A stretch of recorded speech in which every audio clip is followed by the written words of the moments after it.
Hello, Liverpool fans. Welcome to the Liverpool Report, your go-to source for the latest news, match updates, and transfer stories straight from Anfield. Don't miss out on any of the action. Hit that subscribe button now and stay in the loop with all things Reds. Liverpool should rekindle their interest in Anthony Gordon if they allow Luis Diaz to leave. According to former Anfield favourite Jamal Diaz, 28, has been a fixture for the Reds ever since joining the club from FC Porto back in January 2022. However, speculation over the Colombia international's desire to move to Barcelona has been rife over the past 12 months. After starting the season like a house on fire, Diaz's form has faltered in recent weeks, and Marcguehi, who played over 200 matches for Liverpool during his own career, reckons his old club have already identified the perfect Diaz replacement in Gordon, who they were offered the chance to sign last summer. The Dane told aceodds.com, "The Luis Diaz thing is a bit strange. Is he settled or is he unsettled? We've heard quotes from his family, and he was looking at Barcelona at one stage. I do think the majority of the players will want to stay at Anfield because you know what you've got at the club." Marcguehi continued, "Anthony Gordon is a terrific player and look at the improvement in his game. At Everton he was good but inconsistent. He went level up at Newcastle and has done really well. With his pace and work rate plus consistency would be great. It'd be like bringing him home. He's from the city of Liverpool, so it'd be one hell of a deal." Gordon, 23, made a name for himself with Liverpool's arch-rivals, Everton, before reaching new heights at Newcastle following a transfer in January 2023.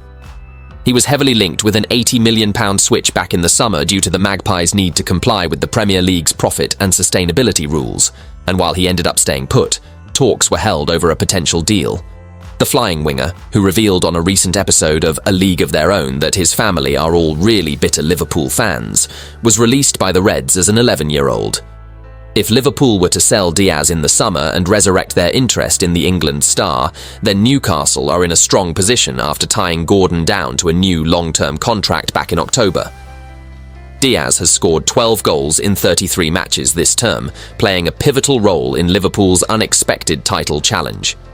Spanish outlet Mundo Deportivo recently reiterated that he is viewed as an attainable summer target for Barcelona, who have a long-standing interest in the player.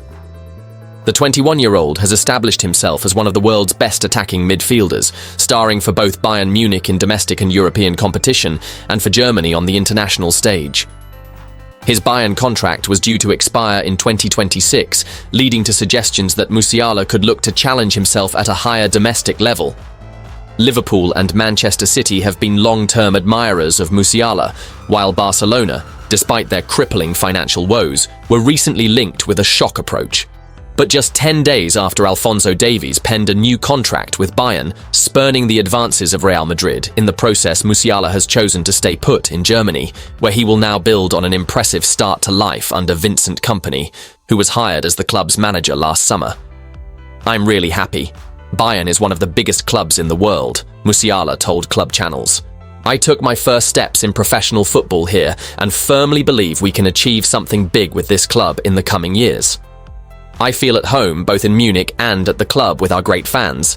We've got a lot of things we want to achieve. I'm excited for everything that's to come. Top clubs across the world look for players who can make the difference, and Jamal Musiala stands out there," Max Eberl, Bayern's director of sport, added.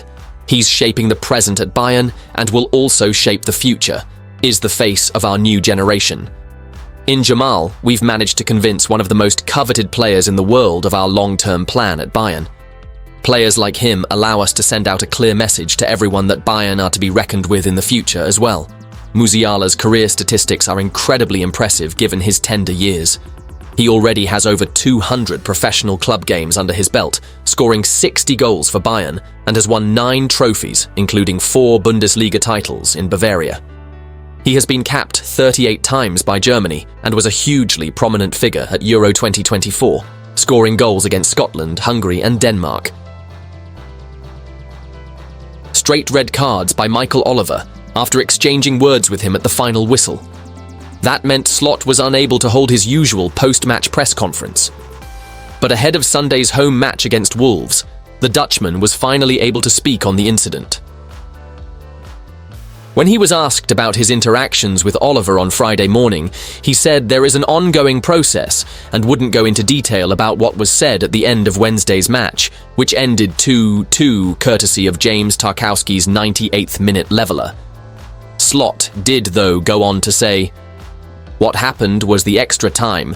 The additional 5 times it ended up being 8 minutes. The emotions got the better of me. If I could do that differently, I am hoping to do it differently next time as well." Slot is now facing an extended 2-match ban after confronting Oliver post-match with his assistant, Spike Hulshoff. The Premier League did briefly issue a statement addressing the matter before quietly deleting it. It's understood the Football Association will make a decision on how to proceed once Oliver's match report is in, but Slot could still face a ban. Victory in the final Merseyside derby played at Goodison Park would have sent the Reds 9 points clear of Arsenal at the Premier League summit. And while Slot went on to admit that Tarkowski's late equaliser was a difficult pill to swallow, he did concede that the draw was probably a fair result. He said it felt after the referee blew his whistle we lost 2 points, but over the full 90 minutes I didn't feel constantly we were the ones going to win. More that the draw was the fair result. But to be up after 97 minutes, it felt like we lost 2 points. But I felt we won a lot as well. Togetherness of team and fans and how everyone was together. The team were mentally so strong during a game better than last year in a game played in difficult circumstances for them, so to fight and be so strong that gives me a lot of confidence for next 14 games. Togetherness for 98 minutes shows me we are a very difficult team to beat. Liverpool's preparations for their upcoming Premier League fixture against Wolverhampton Wanderers have been hit by a series of injuries and suspensions, leaving head coach Arne Slot with key decisions to make. As the Reds aim to finish the season strongly, they must navigate the absence of several first-team players. One of the biggest concerns is the availability of Cody Gakpo. The Dutch forward sustained a knock during Liverpool's 2-2 draw in the Merseyside derby against Everton. While the extent of his injury is yet to be fully determined, his participation against Wolves remains in doubt. Losing Gakpo would be a significant blow, given his attacking contributions and versatility in the final third. Meanwhile, defender Joe Gomez is confirmed to be out of contention. The England international was forced off early in Liverpool's FA Cup defeat to Plymouth Argyle, and his absence will leave a gap in Liverpool's defensive setup. With Gomez unavailable, Slot will likely have to reshuffle his backline, relying on the likes of Ibrahima Konate, Virgil van Dijk, and Andy Robertson to maintain stability. Midfielder Tyler Morton is also set for a lengthy spell on the sidelines due to a shoulder injury. Slot revealed that the 21-year-old's recovery timeline remains uncertain, stating that he could be out for weeks or maybe even longer. Morton's absence further depletes Liverpool's midfield options, which have already been tested by a demanding schedule this season. Adding to Liverpool's selection dilemma is the suspension of Curtis Jones. The academy graduate received 2 yellow cards during the intense clash with Everton, leading to a 1-match ban. Jones's energy and technical ability in midfield have been crucial for Liverpool, making his absence another setback for Slot as he looks to maintain control in the centre of the park. With these setbacks, Liverpool's squad depth will be tested as they take on Wolverhampton Wanderers. Slot may need to rely on younger players or tactical adjustments to compensate for the missing personnel. Potential replacements such as Harveyelliott, Wataru Endo, or Ryan Gravenberch could step in to cover midfield roles, while Diogo Jota or Darwin Núñez may be called upon to fill the attacking void left by Gakpo. Despite these challenges, Liverpool will be determined to secure a positive result at Anfield. The Reds have shown resilience throughout the season, and with key leaders like Mohamed Salah and Virgil van Dijk still available, they will look to overcome their squad limitations and continue their push in the Premier League standings.